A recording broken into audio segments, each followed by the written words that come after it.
Hey y'all. Good morning. Happy Monday. I almost forgot what day it was. Dang. Good morning. Happy Monday. How you guys doing? Let's get into the show. Let's get into the show. Happy Monday. Happy Monday. Let's speak to everybody before we jump in. Hey Rose, what's up? My top flight. Hey mother top flight. Tef is in the building. Good morning. Marion's favorites is here. Kim Naughton is here. Cheryl Williams is here. Stacy Lane is here. Maria Perry is here. Good morning. Audra Williams. Good morning. Hey Peanut is in the building. Good morning. She's a content creator. Immaculate Davis is here. Kelly is here. Good morning. Hey, Playtime. Good morning. Good morning. Hold on one second, y'all.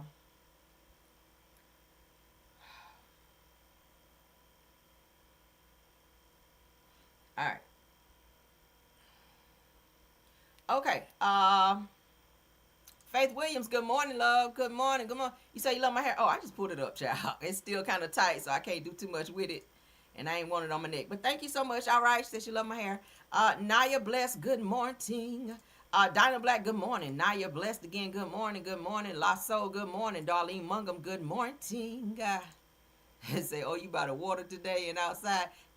Y'all don't have to keep changing my background so y'all don't get bored. I usually have my court background, but I'm changing it up so y'all don't get bored. But yes, I'm feeling a little serene this morning. So I said, let's take it on out here to the woods by the waterside. Okay. So we out here by the waterside a little bit. TMC, good morning. Said, so sorry, need my glass. Uh-oh, get your glasses now so you can see where you at now. All right, Lies More Lies in the building. Good morning. Who else? Who else? Okay, everybody speaking to everybody. So you love the background. Thank y'all. Okay, it's all for you. All right, it's all for visual purposes. Let's go ahead and get into the show. Because, baby, I'm going to have to go. All right, Faith says, good morning. Say it's the background design. Okay, we'll keep it for a couple of lives or so, okay? Because I got more backgrounds I can use. I'm just trying different stuff, okay? So, yeah, I know that's right. My day. Uh-oh, you off today? I'm jealous, all right? You off today on a good Monday. I wish I was off. Okay, Darlene Mungum says, watching you on my computer. All right, turn me up, honey, turn me up. Dennis Ballman, thanks for being here, love. All right, and everybody in the building. Let's get into our show. All right, of course, everything said in this video is alleged and in my opinion and is used for fair use and entertainment. Let's jump on in. All right, ran across another finding here with this Nolan Wells case. I don't know who keeps dropping these, but I'm going to keep reading them because it's tea. All right. Now, we already know in the, I want to say part one of Warren's interview. Y'all remember Warren is one of the so-called friends that went to Horn Island with Nolan Wells, right? So we're sharing. Another piece of info or journal reading or something has been dropped. So we're going to go ahead and take a look at that. And I will be forwarding this over to Ben Crump as I've forwarded all my stuff. Okay, so I hope that's helping the case. We're going to go ahead and read so that we can get a better understanding. It sounds like Carter may be the culprit here. All right, Carter is the younger brother of Warren. All right, I showed y'all pictures. I think I still got them uploaded and I'll show again so you guys will have a visual. But Carter is a hothead. Carter obviously likes to fight, according to what was said, okay? But let's get into it, because I did see where Warren's mom said in a post that she came out to Horn Island for like, I don't know, a couple of minutes or so to pick up their younger son. And then we heard Warren saying in the Race Batum Tatum interview that I think his brother, he had to get his brother and make him stand beside him or something like that in the water at Horn Island because some type of altercation popped off. So this may be coinciding what they're saying here. Let's go ahead and read.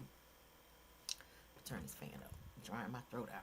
All right, so there's a video of Carter getting ready to climb into someone's boat, but Warren grabs him and takes him off the boat, and they go to Wyatt's boat, okay? So y'all keep up with me. Let's move that. So it says, as everyone walks back to Wyatt's and Bart's boat, Bart, who wasn't even said to be there, but Bart's boat, Nolan is speaking to Katie McCormick at the shoreline. We all know who Katie is, right? Katie is, I guess, the pass around. All the homies dated her. Says that Wyatt is screaming for Nolan to get on the boat. All right. Says that Nolan leaves Katie at the shoreline and gets on the boat. Now, all of them have testified that Nolan stayed behind on Horn Island while they left. So someone now is seeing or saying that they saw Nolan get on said boat. All right. It says that while on the boat, a huge confrontation occurs between Warren And Nolan, as a witness, states, y'all hear that? Now, Warren, he has separated himself from this completely. And I noticed in Warren's interviews, whenever he speaks on Nolan, he always say my buddies, but then when it comes to Nolan, he says Nolan. All right?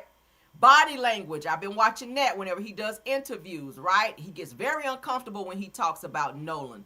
I've seen no emotions when he talks about Nolan, this person who said, Nolan's like my brother. Nolan's been in my house multiple times. And Nolan has always hung around me. Nolan's like my brother. He always says that, but he never shows any type of emotions with Nolan not being here anymore, right? So let's continue. Said that Nolan is heard screaming at Warren to give him back his phone. So is that who Nolan was talking to when he said, give me my effing phone? So they're trying to say that he was screaming at Warren. Okay? So they said, so Nolan doesn't get off the boat to speak to Katie again. But then Warren says in the Race Batum Tatum interview that Warren was last seen at 3 o'clock, 3:30 in the water holding Katie in his arms, embracing Katie, right? But then there's a witness saying they saw Nolan get on the boat. So let's get into the next piece. It said that he remains on the boat. So it says, so the last people to see Nolan was Warren because he was having a huge confrontation with him. And all the other people, I'm sorry, y'all. It's my nasal spray. On Wyatt's boat, including Wyatt, was the last people to see and be with Nolan. So now here's a different account of what we're hearing. Because Warren separated himself completely from ever seeing Nolan anymore after 3 o'clock, 3:30.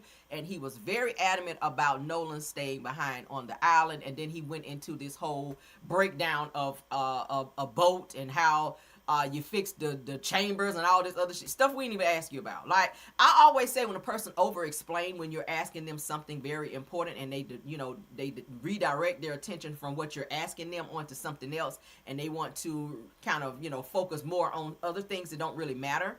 Like, I feel like Warren was trying to take his mind off of whatever happened to Nolan on said boat on that particular day, and he wanted to more so focus on the breakdown of the boat. We don't give a fuck about that. I don't care where the chastity and all this other stuff is on the boat, but what we do care about is what happened to Nolan. So let's continue. It said, I wondering, who wrote this? I wondering if any of the boys recorded the MMA fights. Oh, so there was some fights going on. Y'all hear that?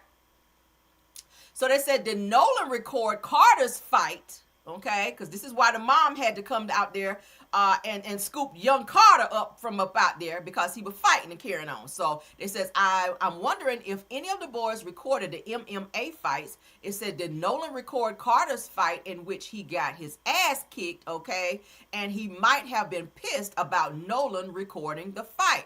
So there have been several videos circulating on social media about these guys doing these or having these alleged fights. And these were very brutal fights. People being slammed on the ground, stomped out. I'm like, what the fuck is going on here, right? So they're saying that Warren's younger brother, Carter, okay, I think he just, turned 18 years old or so, was in some type of fight and got his ass whooped. So this kind of links what Warren was saying in his interview in terms of he made his brother come and stand by him because he was hot-headed and he got into an altercation, right?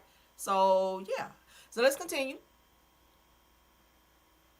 So it says that did Nolan record Carter's fight, which he got his ass kicked, and he might have been pissed about Nolan recording the fight. Said it may explain why Warren took Nolan's phone from him and didn't want to give it back. So they didn't want any record of said fight because maybe the police could have gotten involved with maybe somebody getting hurt or whatever. Warren was trying to protect his brother Carter from possibly getting some type of charges for fighting because, if someone got assaulted or if Carter may have hit someone or, bruised somebody up, they may have wanted to go and press charges. Maybe they didn't want a video out there if Nolan was recording that. Notice Nolan's mom did say, Christine Wells did say that there wasn't anything on Nolan's phone. His phone was totally wiped clean. So if Nolan took if Nolan took a bunch of videos and pictures and Snapchats of whatever was going on Horn Island that the boys did not want people to know about, that could have been in Nolan's phone, hence the reason why things kind of went left the way that they did, right? Maybe they saw Nolan as a snitch. Maybe they saw Nolan as somebody who was doing a little bit too much that day. I don't know. So it says, didn't Nolan's mom say that Nolan's Snapchat account was tampered with and also pictures were deleted on his phone? Yes, she did. She absolutely said that. Are y'all hearing this? Okay, so it says that I'm wondering, were the pictures of Carter's MMA beat down? They say, I'm just wondering. I don't know why they cut it off like that. This person's name is Mia Reese, who wrote this. So Mia Reese, you might be getting a call from Crump. Not, I don't want to be no snitch, but baby, we trying to find out what happened to Nolan. So sorry, but not sorry. Okay, so Mia Reese, we're gonna have to go on and send that on over. But what do y'all think about that? So this does kind of give us a little more insight. Now let me go to a comment that I saw that kind of stood out to me. Old Salty Dog says that it seems that the older brother Warren didn't want Nolan Snapchatting the fight that Carter got into, if the story is true. Says that when Warren didn't give Nolan back his phone, a screaming match began. Said that the situation could have easily went sideways with both brothers attacking Nolan together, because they did say that Carter was a hothead and that he did, occasionally like to put paws upon folk.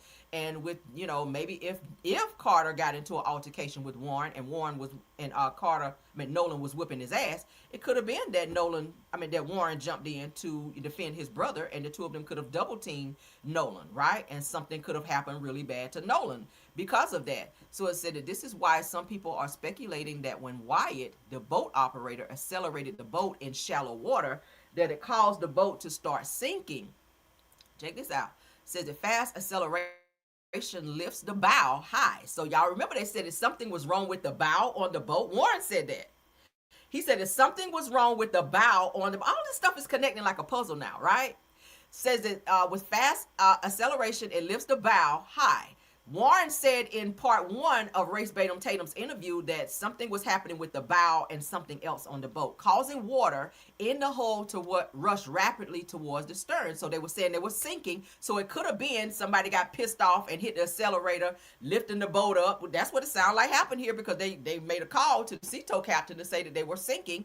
And Wyatt, apparently, who was driving the boat, probably got pissed off because of everything that happened, because they were saying that Nolan was being yelled at saying, get on the effing boat. So it sounds like somebody was upset and very hot-headed, and they did accelerate the boat too fast to where water came rushing into the boat, which then fucked up something else. It says that when water rises above the boat's transom, stern, it says that it usually means that the stern is overloaded, which we also heard Warren say, right? Mr. I know so much about boats. It says that the fix is to move everyone towards the middle, which we heard Warren say they did, or to the front of the boat. Remember, they said that everyone had to be moved to a certain area of the boat in order to keep the water from continuously rushing into the boat because they were sinking.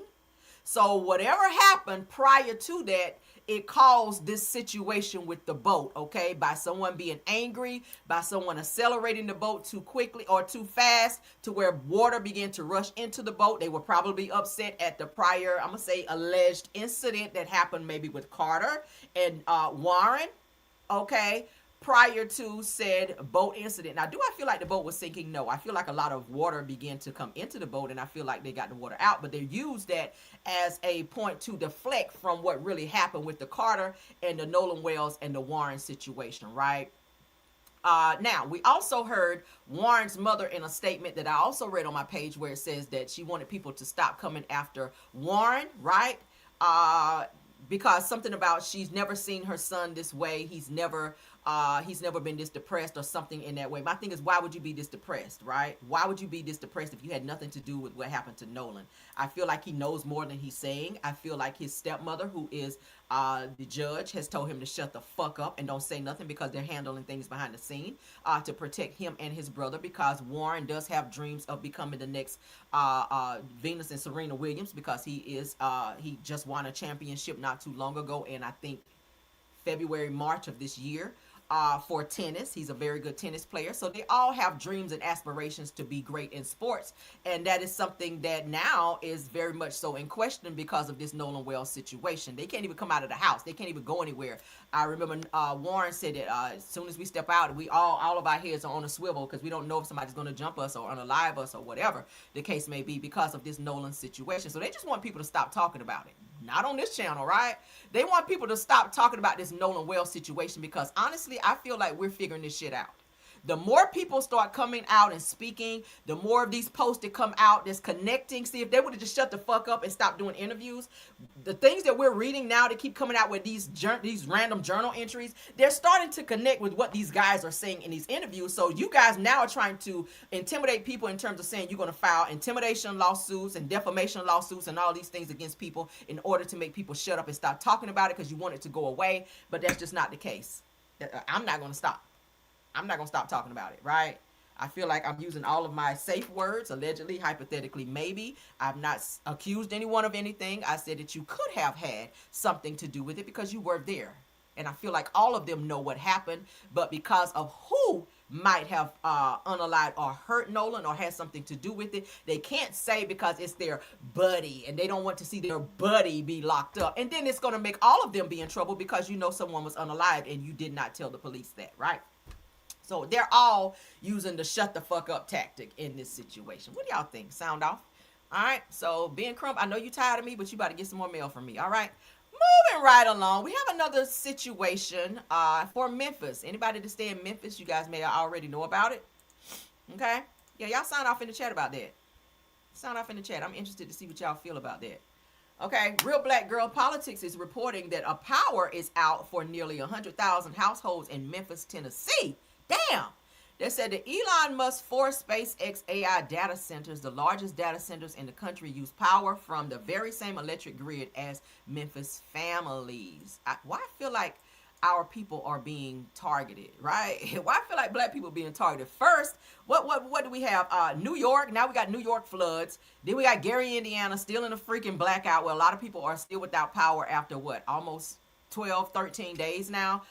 And now Memphis. Now Memphis is going through it. It says that Memphis Light, Gas, and Water has stated that they do not know when service will be fully restored, likely not until Thursday. Today is fucking Monday.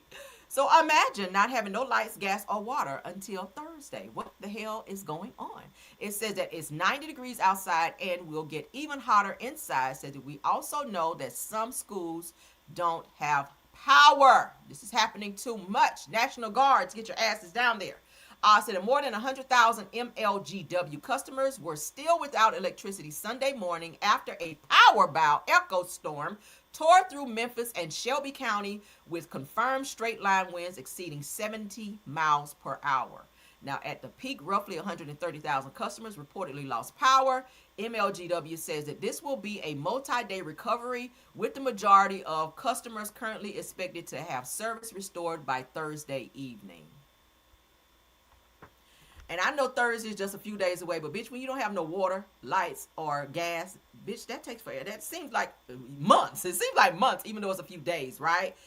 And I keep saying you really don't understand and or appreciate the small things, like having lights, like having water, like having gas, and all these things that it takes for you to make it on a daily basis, right? You just don't really appreciate those things until you don't have them.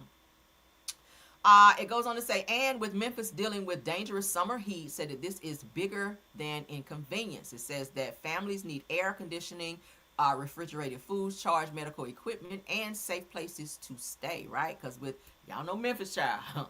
Y'all know Memphis. As soon as it get dark, child, the crime go up. That's the same issue they're having in Gary, Indiana. People's houses are being broken into because it's a total blackout. Y'all saw the videos that I showed you guys. At night, it's pitch black dark, which makes crime go that way. All right. So Memphis parks and community organizations are opening relief and cooling locations. And what is that? Justin J. Pearson is sharing resources for residents. Said that there are legitimate ongoing concerns about the enormous energy demands of XAI's Memphis data center operations. So it sounds like Memphis is going through it as well. So we're going to send some prayers up for Memphis. More prayers up for floods in New York and also Gary, Indiana, and the Indiana area, okay? Because I'm hearing it's not just Gary, Indiana, that's also dealing with blackouts as well. So everyone in Indiana that's experiencing that, prayers up to you as well. Let's get into this Tupac news. All right, the Tupac case is still going on. Diddy's name has been brought up. $1 million on the table for the death of Tupac Shakur by the hands of Diddy. We're going to talk about that. Diddy might be serving some more time.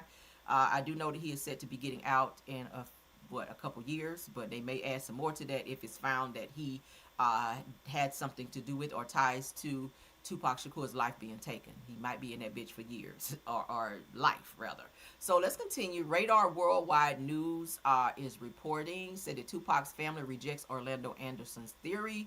New theories emerge regarding Tupac's passing as family reports suggest Orlando Anderson was not the Pow Powman, raising questions about Snoop Dogg's connection to Big Dre. So now they're trying to say this maybe Snoop Dogg was not as loyal to Tupac Shakur as people think that he was. And also, people are thinking that maybe the reason that Tupac Shakur, not Tupac, but Suge Knight is not cooperating with police, because I did see a post this morning where Suge Knight said that he will not cooperate with authorities or with this case at all, because he says, I'm not doing your job. I don't get paid to investigate, which is what Suge Knight is saying. But my thing is, if Tupac was the homie, if Tupac was your brother like that, wouldn't you want to have the person brought to justice that has something to do with it? I ran across some very, very eye-opening information this morning that we're going to talk about as to why Suge Knight might not want anything to do with this case, right?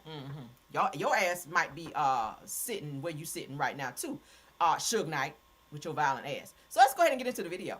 Wild new theories are shaking up the hip-hop community today as reports claim Tupac's family now agrees Orlando Anderson was not the gunman who ended the legend's life in Las Vegas. For decades, the streets pointed to Anderson, but major doubts are rising due to a shoulder injury that would have made the shot nearly impossible. Attention is now shifting to DeAndre Big Dre Smith, the passenger sitting closest to the window. According to online analysts, Big Dre's physical profile matches the description from the initial 1996 police investigation. But the most shocking twist involves Snoop Dogg, who allegedly collaborated on a song with Big Dre after Pac's passing. Critics are calling out Snoop for using Tupac's likeness for branding while allegedly making music with individuals tied to his death. Many fans are now demanding Snoop be removed from unreleased Tupac tracks like Street Life. As the Keef D trial continues to reveal secrets of that fateful night in Vegas, the official narrative is falling apart under intense public scrutiny. Was Orlando Anderson just a fall guy, and did Snoop Dogg really cross the line? Drop your thoughts below and hit that follow button for more Alright, so y'all hear that? So they're trying to put this alleged powing on this guy, Orlando Anderson. They're saying it is humanly impossible for him to have been the powman because he too was suffering some type of arm injury. And the way he was sitting in the car, he would have had to use that same arm that was injured to reach out and pow at Tupac Shakur. So they're saying, yeah, it couldn't have been him. It had to be someone else in the car that had something to do with it. Let's continue on. So I see what's going on here. It's some street shit, and that's how it is. They don't want the person who really did it to go down, so they're putting it on somebody else. And the person who is agreeing to probably take the rap probably got a nice payout to do so. Right? Yeah, we know how that shit works. Y'all ain't fooling no one. You're fooling no one, okay? Yeah, I used to date street niggas. I know how the shit work. Somebody gonna take the rap for a nice little, all right, grease that palm, and people gonna do this right here. Shut the fuck up and take the money. All right, so Tupac ordered an audit. Check this out. This is why I say you have to watch the people that's closest to you, right? Suge Knight, I feel like you might have had something to do with Tupac's death. And I'm going to say this. This is my humble opinion, okay? A lot of people might say, Rhoa, why do you say so? Well, check this out. They're saying that Tupac, according to manipulated history, saying that Tupac ordered an audit of Death Row Records just days before he was powed. It says that the label owed Tupac Shakur millions of dollars. Same situation that was going on with Biggie Smalls when he died, when he was powed. He was also owed millions by the label he was signed to under Diddy. Does that not sound familiar? Both of these guys who used to be friends, Biggie and Tupac, were like this. If you guys go and look at old videos of Biggie and Tupac, Tupac talked about how Biggie was like his brother. Biggie used to stay with Tupac, sleep on his couch. Everywhere Tupac was, Biggie was, right? Now, the problem is when Biggie attached himself to Diddy, who is a fucking hater, who's fucking jealous, okay? He started the rivalry between Tupac and Biggie. The two of them loved each other. But when Biggie signed to Diddy, that's when the shit hit the fan. There's no reason why the two of them should have been beefing. There's no reason why this song should have been made from Tupac to Biggie in the disrespectful shit that was said in there, all right? We already know the song, the one dealing with Faith Evans, where Tupac was saying, I effed your wife, right? None of that shit never would have occurred had Diddy not inserted himself in their friendship. Diddy, from what I've been reading and seeing in different posts where they were saying that when Diddy becomes close to somebody, God forbid you become close to someone else. He did not want that to happen with Biggie because he wanted to know everything that was going on with Biggie, who he was friends with, where he was going. And what really pissed Diddy off, as, and some of you guys may not know this, they're saying that Biggie signed another contract with another label because he was tired of Diddy stealing his money. He also was asking for an account of his money. He also was saying he didn't want to go out to LA on the week that he got pow-powed. And Diddy was the one who kept pushing for him to go there, knowing that there was East Coast, West Coast beef. Why would you tell your artist, your biggest artist on your label, Bad Boy Records, to go to LA when you know that the Crips and the Bloods are ready to take him out? Because of Tupac Shakur. They were beefing. I feel like it was all a setup. I feel like it was all money generated. I feel like Diddy had more to do with this than was said. And I feel like now that I look at it, I feel like that Suge Knight also had something to do with it, and it was money related. I feel like millions of dollars was passed back and forth because of the deaths of both Biggie and Tupac Shakur. I feel like people monetized from their deaths hugely. Right? I'm just saying. It's a lot of money that was made by pow-powing and unaliving Tupac Shakur, one of the greatest lyricists in the game, as well as Biggie. Both of these guys should not have been gone in their 20s over some stupid-ass beef that had more to do with Diddy and Suge Knight. Because it wasn't even about Biggie and Tupac. It was hyped up to make it look like it was Tupac and Biggie.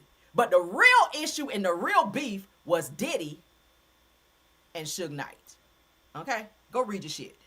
Because I've been looking at this. I'm a huge music person.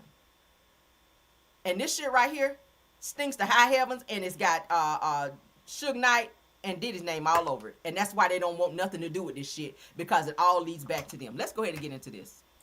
Because people start looking at money missing, somebody got to go. Right? They rather, and think about it, they always say you worth more unalive than you are alive. Tupac was worth more unalive than alive. Right? Oh yeah. So let's go ahead and read into this.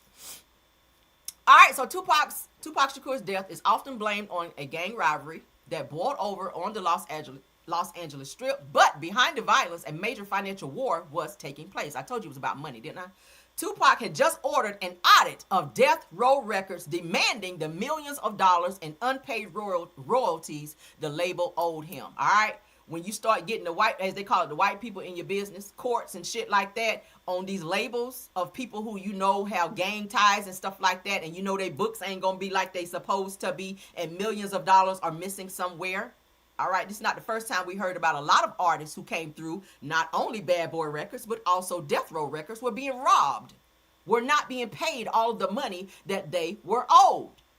And their bigger artists like Tupac Shakur and Biggie were being robbed the most. That's why they wanted to fucking leave the labels. Okay? So, it said that Tupac's music had generated $60 million, but he was virtually broke, dependent on cash advances from Suge Knight. Why the fuck is that when you were worth $60 million? Back then in 1996, $60 million was a lot of fucking money. Right? $60 million back then in 1995, 1996, 1993. That was a nice little bag. So why I got to get a cash advance from Suge Knight when I'm worth $60 million? Now, we all know worth does not always mean what's in the bank. Correct?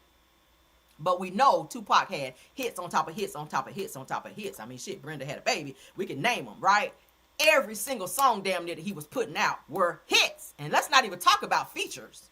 Okay, so it says that he discovered the label was exploiting him and was charging him for his own recording sessions. Now, in response, Tupac hired new lawyers and ordered an audit. Said that he was planning to leave Death Row, same thing Biggie was doing, right? And take his master tapes, which they called back then, to start his own label, Machiavelli Records, okay? Or Machiavelli. Machiavelli. Okay. Said that his departure would have destroyed Death Row Records because he was the bigger artist on the label, right? Days before the audit was scheduled to start, Tupac was pow-powed in Las Vegas. What that sound like? The same shit that happened to Biggie. Biggie had just signed with another label to get the fuck away from Diddy, and Diddy found out about it. And all of a sudden, he's telling Biggie, no, you got to go. Even his mama, Biggie's mama said, no, do not go out there. I have a bad feeling about it. And he said, but you know, Diddy's telling me we got to go. We got to go do this show. We got to go do it. Knowing that some shit was about to happen. Do you guys not understand and or realize why the fuck that if Biggie and Diddy were that close, why the fuck wasn't Diddy in the same truck that Biggie Smalls was in when he got pow-powed that night? Why? Because he knew that they was getting ready to take his life, and he did not want to be in direct gunfire. Right? Hello? Are y'all okay? Why I just saw the crime? Shit. Y'all ain't got to have no case. This shit was about money. Both unalivings were about money. And the bigger artists were getting ready to leave, which would have ripped the fucking curtain down on both labels. Who else was hotter than Biggie Smalls on Bad Boy Records? Nobody. Get in here, Keith. Get in here, Keith Sweat. Who else was a bigger artist that put out hotter music? I mean, shit, put on I Ain't Mad At You Right Now by Tupac. That shit still hit like he just put it out. With Danny Boy singing in the background. Who else was hotter than Tupac motherfucking Shakur on Death Row Records? Nobody, right? So when your biggest artists say to you, I'm owed millions of dollars and I'm getting an attorney to do an audit on your fucking record label, that means the white people about to go looking through your books. They're going to see some shit that they ain't supposed to see.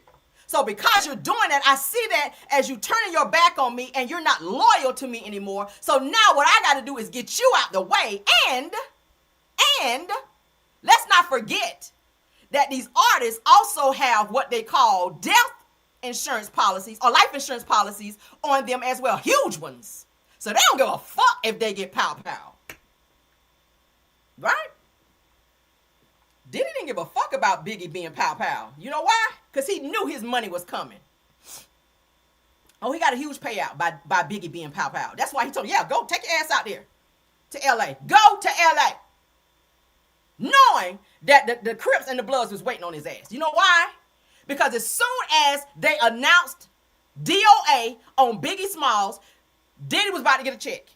And the same with the pow-powing that happened. I feel like it was orchestrated because how the fuck you sitting in the seat right beside Tupac Shakur and you ain't get but a pow-powing in the leg? How? How did Tupac get 8, 9 pow-pows?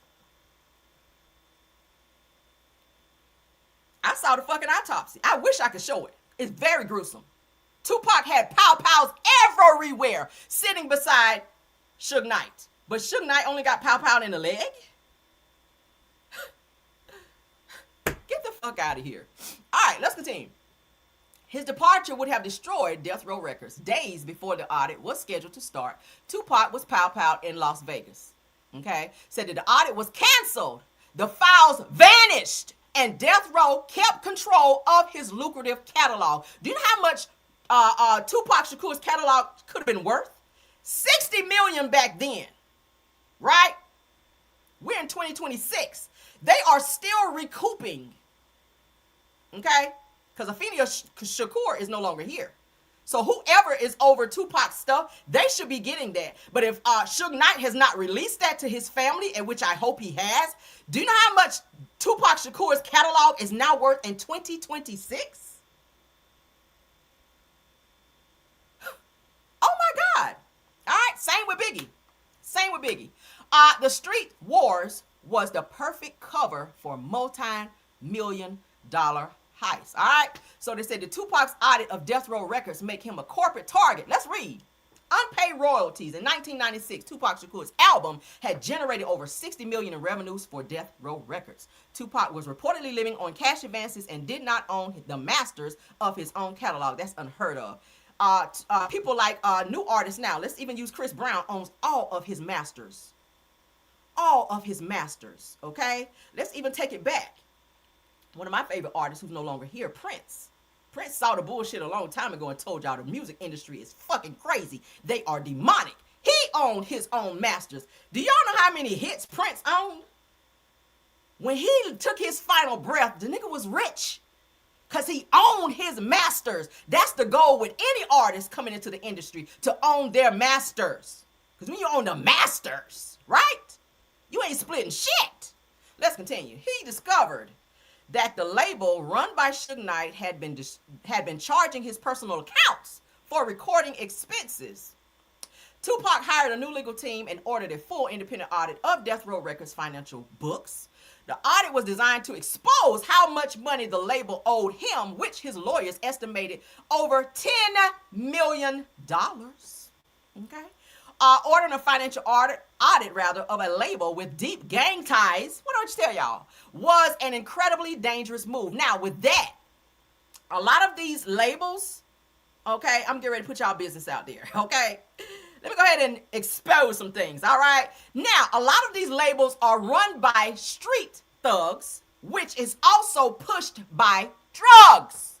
Drugs keep the label running.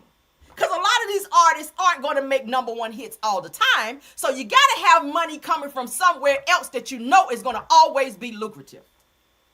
Right?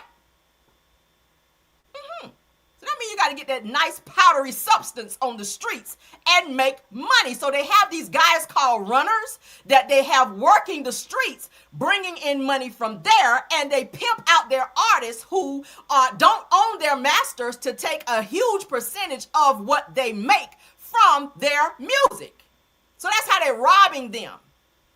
So this is why Suge Knight don't want to cooperate, because they're going to get to looking into his ass as well, and he don't want more time. Because he know he was on some fuck shit.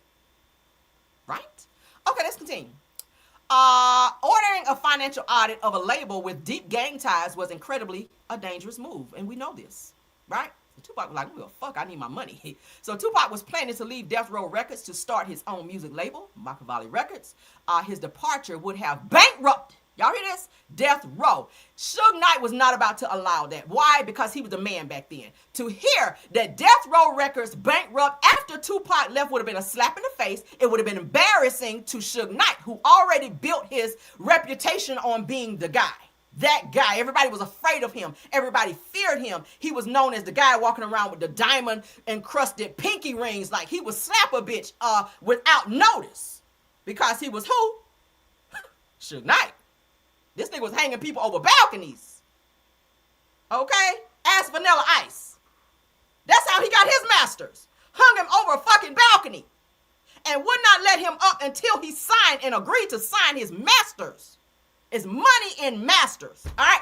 So the Pow Pound in Las Vegas occurred September the 7th, 1996, days before the audit was scheduled to begin. Following Tupac's death, Suge Knight and Death Row Records retained control of all his unreleased masters tapes. That's what they wanted anyway. The planned financial audit was canceled by his estate, and the paperwork vanished from the attorney's office. How much you want to bet that Suge Knight sent some of his homies to the attorney's office with Pow Pows and demanded they get rid of that shit, all evidence cleared and taken away of anything that was left for their audit? Or somebody's life was going to be, okay, on some street shit. That's what I'm talking about. Shred all this shit. And give me the paper from the shredder, bitch. That's how it was. Okay? Or the homie's going to come through here and spray. And y'all know what that means. And I ain't talking about for roaches. All right, so the unreleased tracks were later monetized, generating hundreds of millions of dollars for corporate labels. Last page here says it was Tupac's unaliving a street gang dispute or a corporate hit. We already know, to prevent him from taking his music empire. This was an inside job. People who was close to him that he trusted, that's who took his life. Okay? And it's all a part of the gang, and it all was about money. I just cracked the case. Hello? Feds hit me up, okay? And pay me too. Let's move along. get into this testimony here where Diddy's name was brought up, okay? So Diddy, you might be involved in Tupac and Biggie's unaliving. Get your ass in here. Oh, God. I love it when I'm right. I love it when I'm right. I've been looking at this shit. I was like, this makes sense. No wonder Suge don't want shit to do with this. Because you all over this case. You all over this case. You probably called him and told him we right here at such and such road at the light. Nigga, come get him now. Oh, yeah, I really believe that. I really believe a phone call was made on a burner phone, right? I watch a lot of crime shows. I feel like a burner phone was used to one of the gangs to pull up at said light and spray the fuck out of that car and make sure, nigga, you don't hit me not once. I'll take one in the leg, but don't you fucking play with me. That's what he probably told her. And took his life. Not to laugh, but I just feel like that's what happened. All right, so, let's see. Yeah, my mental telepathy is telling me that's what happened. All right, so they're saying, what the hell? Shout out to 50 Cent with his messy ass, because you know he don't like Diddy, but he did post this clip from the actual trial where the DA mentions Diddy's name in terms of money being exchanged to end Tupac's life. Y'all ready? Let's go. Sean Puffy Combs was supposed to have given money to Zip Martin to give to Mr. Davis for payment of the Tupac murder. Fast forward, we go to Mr. Davis. He says he can rekindle that relationship with Mr. Zip Martin and give him to talk about the money that was given from Sean Puffy Combs to Mr. Martin that never got to Mr. Davis. Y'all hear that? Money. We just heard it again, right?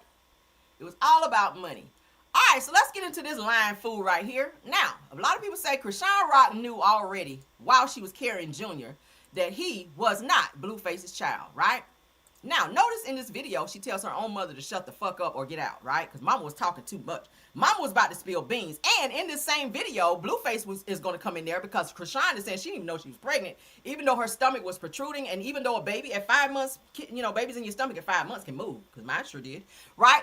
But Krishan was trying to say she didn't even know she was pregnant. She didn't remember her last cycle. Blueface was trying to do the math in terms of trying to figure out when the fuck she got pregnant, because I believe he knew back then that the child was not his, that it was Ronnie's, right? Plus, it was said in the same video that she was in Maryland, which is where she was at with Ronnie, right? So let's go ahead and get into this video that I ran across. It's like, this is why you're so mad and giving Blueface hell, and you wanted Ronnie allegedly out the way so that you could continue this narrative of pushing this lie that Blueface was Junior's father, when we all know that it was Ronnie. Let's get into it. You punished your child. And some people gonna get mad at me, the rock tards. But Ruthless Toothless right here on my screen was punishing her child because she did not get what she wanted and have Blueface with his toxic ass to be the father. That it came out to be Ronnie, okay? And every time you look at that child, you see Ronnie. And it's hurting you to know that Blueface is not their child's father. And now you gotta look at Nevaeh's child, who looks exactly like Blueface, okay? Who has all the features of Blueface, and you're mad. You're mad. And you're crashing out. But let's get into this video. Hi, baby. Hi, Shanti. Hey, how are you? You see you? No, smile, yeah. Hey. Yes, what's up? My baby. Say, Shanti. Oh. I don't know. Alright. Okay. What's up, Rob? That's her mama kissing her. She watching I'm her. a baby. I'm trying to tell what the doctor's talking about. When you gonna come What did it hurt? crying? Would you like? Nah, we ain't seen nothing yet. We was waiting for you. Oh, okay. Thank you. This is the same place. Y'all so good. Otherwise, it wasn't. As long as the baby's healthy. Hey, Krishan, so I'm gonna have you get undressed and get ready for your ultrasound. If you'd like to excuse me, I'm just gonna grab him and thank you. That's her mom. At first, Mom liked some more toy. Then her mom. Or can you stop talking? So her mom is talking to Blueface about some things going on with Krishan and this baby. And Krishan tells her mom, Mom, can you please stop talking? Before you slip up and say some shit that I talked to you about that I don't want Blueface to know about? Okay. Or do you This want to get I'll out? come back. This ain't my first time. You ain't gotta tell me nothing. She gonna do it. Mom, Part of depression, can you stop talking or do you want to get out? separation.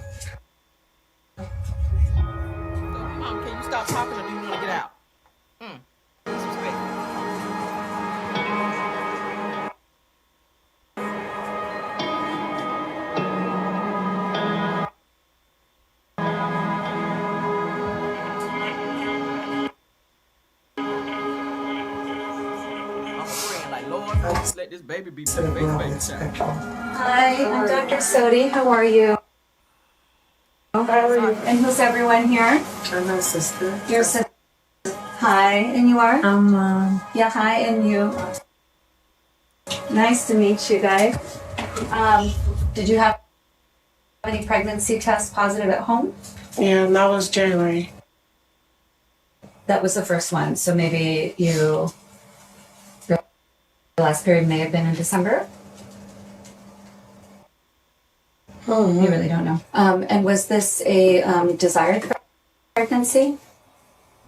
Yeah, Carmen. Between you two? Mm-hmm. Okay, and it's desired now? I don't know. No. You're not sure. Okay. Mm-hmm. And so you don't really know. We need to check how far along you are.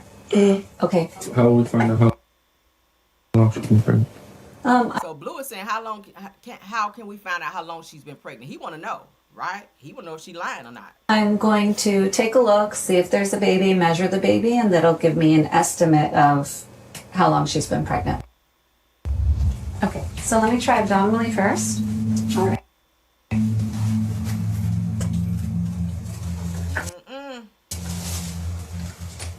She know her ass is grass. Been lying.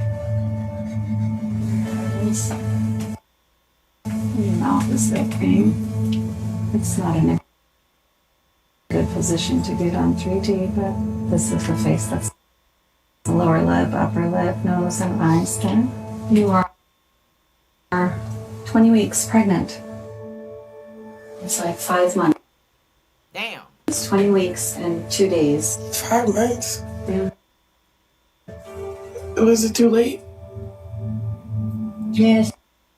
So the doctor just told you that you are 5 months and 2 days, and the first thing out of your mouth is it too late? Immediately, she wants to get rid of this fucking baby. Immediately. Do y'all hear this? Immediately. You're 5 weeks and 2 days. 5 months and 2 days. Is it too late? Girl. Too late. Mom, I'm not talking to you. I can't do anything. I can send you somewhere. If that's what you want to do. We can talk about it. No, that was it, I Trust and guess. come back. Blue already know. He already know. Watch what he say. He trying to do his calculations. It's May. That's the 5th month of the year. So she got pregnant in January. Me and Jay was right She there had lied downstairs. to me and you helped her lie about it. Oh, now I'm trying to. Lie to me, lie to you Blue said you lied about it and you helped her lie about it.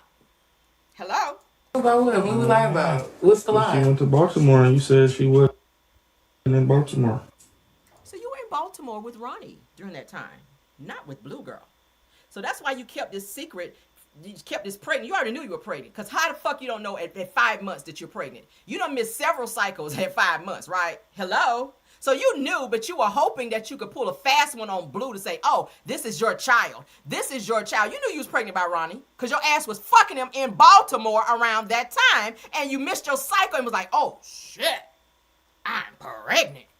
How I'm going to tell Blue this is his baby and make him believe that it's his baby? Now, he done slipped up and came to the doctor with your ass and done found out that you 5 months and 2 weeks, and he's sitting over there, and done found out your ass done up and lied. This is why he won't bond like that with the baby. He'll stream with her with the baby because it makes him money, but Blue does not believe this child is his. Y'all know it too. Hi, Shansha. Hey. I'll leave the link if y'all want to watch it, child. I ran across that. I said, oh, that's T. Oh, that's T. That is T. The baby came out looking just like Ronnie, and she's still lying. But let's continue. So we need a jam session. Okay, say no more. All right, let's go ahead and get the likes up so we can get on out of here. We almost to the end of the show. Let's get the likes up. Let's see. All right, there we go. Tap on that like for me.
got to keep it moving. We got to keep it moving.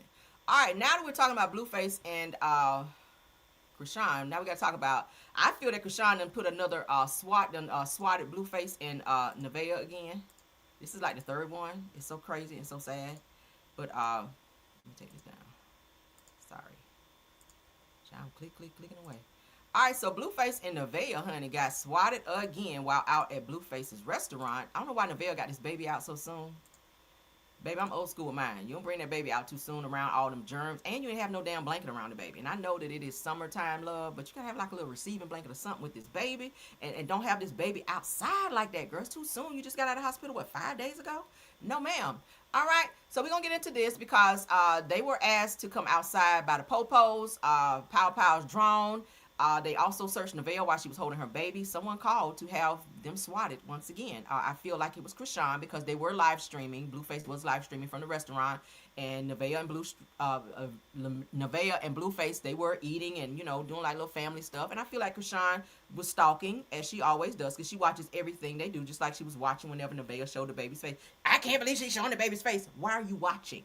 Right? Why are you watching? Watch your son. Watch your son, who's hopping around like a fucking bullfrog all over the floor while you're focused on Blue, right? So, and no shade to the baby. But now, let's go ahead and get into this. I'm going to have to put my overlay up back and forth because they do have Pow Pows, and I don't want you two to be tripping. So, let's go ahead and play. Go back. What the fuck is happening? Scary ass, nigga.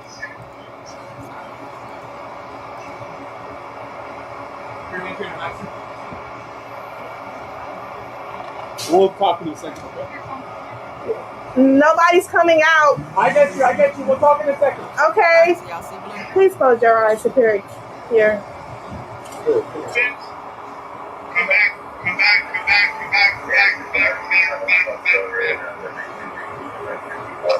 This is so sad.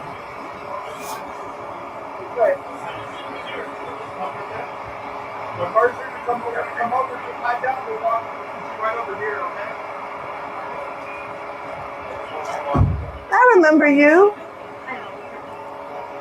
Stay in. Go back. What the fuck is happening? Scary ass, nigga. So as you guys can see, they got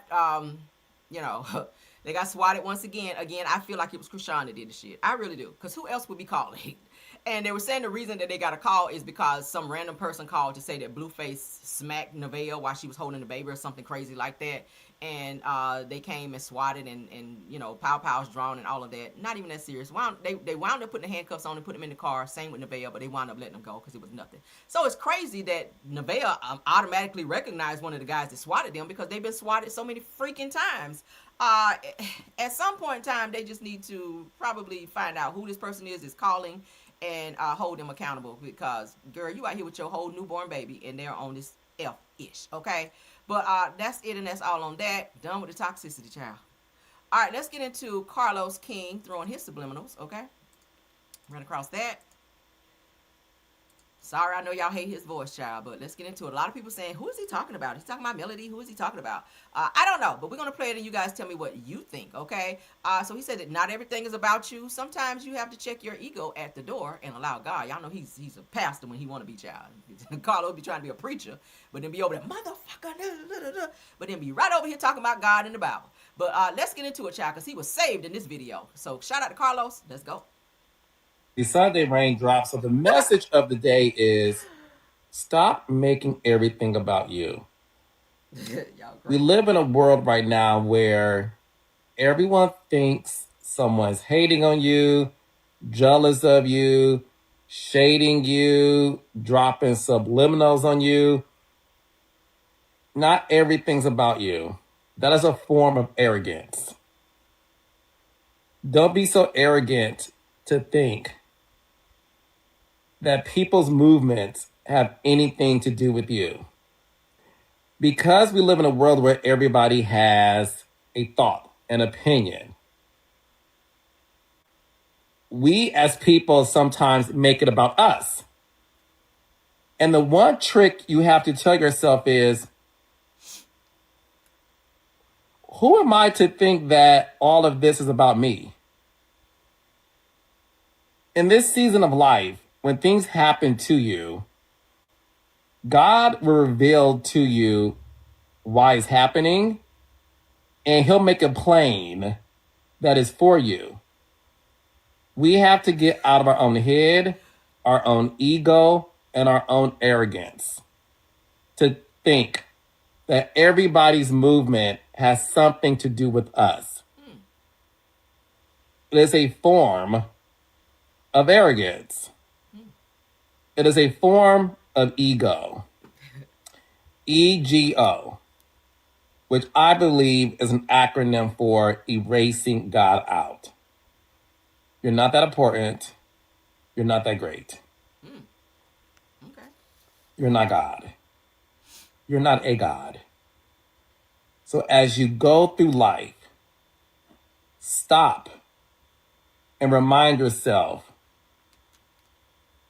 if God wants me to be moved by anything, he will make it plain. And that sometimes, not everything is about you. Happy Sunday.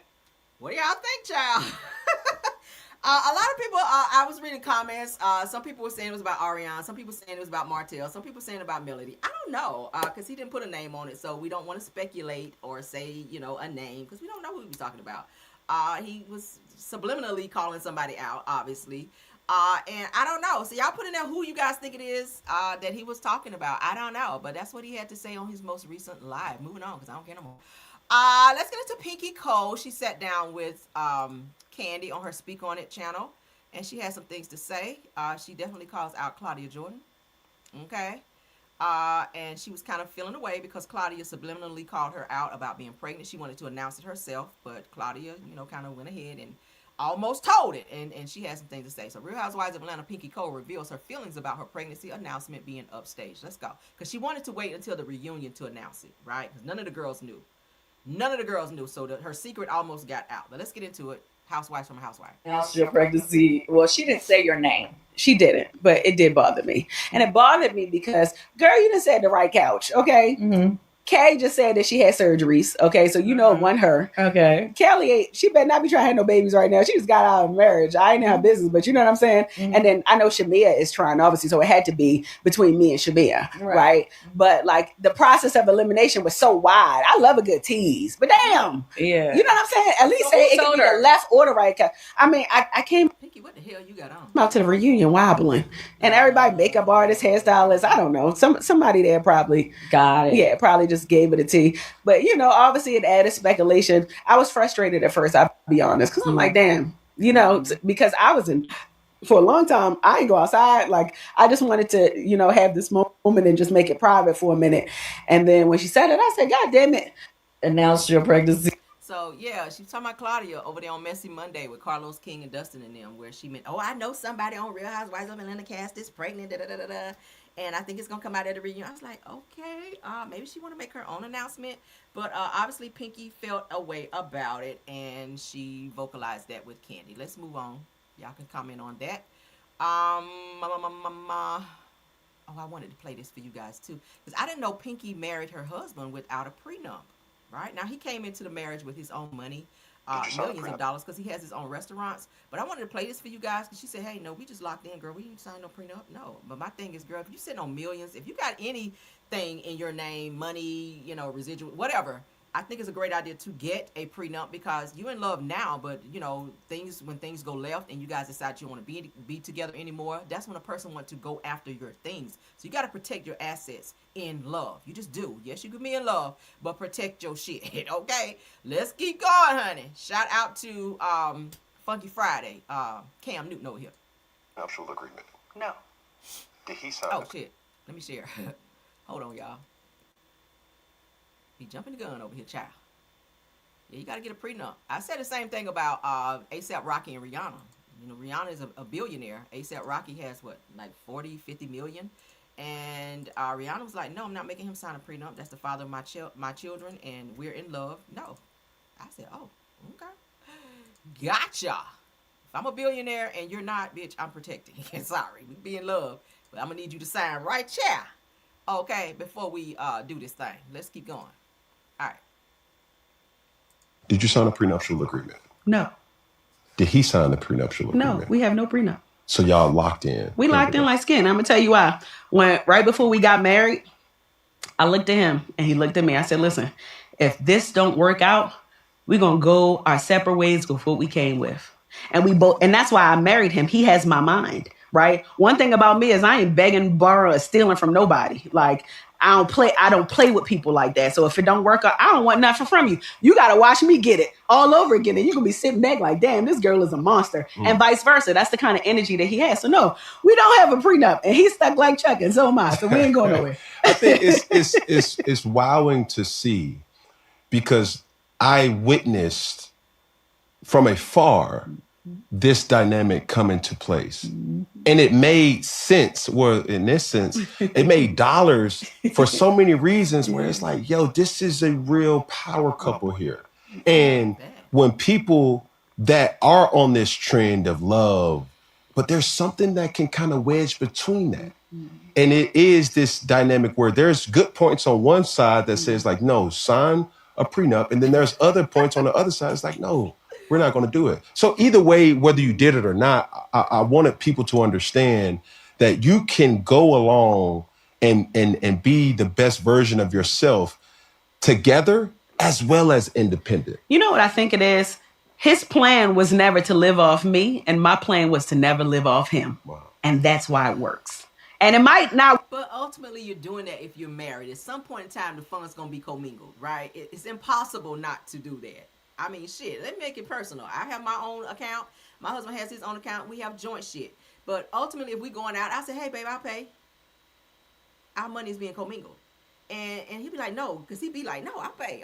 You know, because he's a man. As a man, he don't want me to do that. But sometimes I'll be like, I just want to pay. And he'd be like, okay. But then he'd be just like, still looking at me like, but then I'll pay. But my thing is, at some point in time, the money is going to be like this, right? It's understood you have a joint where you guys can pay things collectively and kind of handle business collectively. But you should have a side bank account. That's something my parents taught me. Always have your own shit. Just in case a nigga want to act a fool, and then you got to skedaddle on up out of there. You ain't got to worry about a nigga going down to the bank and withdrawing all your shit out and you stuck like Chuck nowhere. I never play like that, right? I don't play like that with my money. But I told y'all before when we talked about it, I still got accounts when I was in college. I still have them. And that don't bother him because he got his shit, I got mine, and we just doing our thing. But in this situation, if you sitting on millions, you got businesses, like, baby, you got to handle your business. Because when things go left and y'all fighting and carrying on, the first thing a nigga gonna go after is your pocketbook. I'm sorry. You're not protected, and that's just why we're, okay, now, if we don't make it, you take what you brought and I take what I brought. No, it don't work that way. Yeah, you said it when you were in a great space, but when you mad, what paperwork do you have? Do you have a recording of you saying this, of this person agreeing? Like, what do you have? Girl, I wouldn't even play like that. Bitch, no. Let's keep going. Sorry. I work for somebody else, right? But every marriage is different. And my marriage is just like, I don't want your money. I'm happy to have it because I know it's mine. But like, I want to say that I've achieved my wildest dreams on my own. I don't want to live off nobody else. And call me independent, call me what you want. But he also don't want to live off me. He want to have his own. He wants to realize his father's dream. Did you sign a prenuptial agreement? Maybe no. Pinky. No, ma'am. Here's the reason you keep running into that same wall in business the way you do, because of your mentality. I see it, girl. No, ma'am. All right, let's get into Real Housewives of Atlanta, because it did air last night, part 3, which was the final episode for the season. They wrapped up. Let's get into some things of the things, all right, according to Reality Entertainment TV. Let's get into this first clip. We looked at a couple clips last night. We're going to look at some more great clips. I finally finished it. Great show, all right? The girls was acting a fool last night, and I was all the way here for it. So, Real Housewives of Atlanta Season 17, Part 3. Portia reveals that Shamia has been talking about her. So, let's get into it, because I feel like Shamia has been iced out. Especially for the next season. Shamia, you might want to take a season off or two, because the girls ain't feeling you, girl. You really don't have an alliance except you and Kelly, and it's not strong enough to keep you on this show. Look at me in the comments. So, there you go. So, now it's been established that Shamia has been right here with it, okay? You're here, and they need you there because you starting a lot of shit behind the scenes, Shamil, and your mess that you're doing in the dark is always blowing up in your face in the light, right? I didn't think they were gonna be eating you. Well, I did at the reunion. I felt like they were gonna eat your ass up this reunion, but you on the island by yourself, sis. I don't know how this is gonna work for you next season, but it looks like all the girls are siding with Portia, and that's not a good look for you, right? All right, it's just not. You and Pug Face Kelly, I don't know how y'all gonna work out next season. I just don't, girl. But let's continue on. Yes, and I said Pug Face. Heavy on the pug.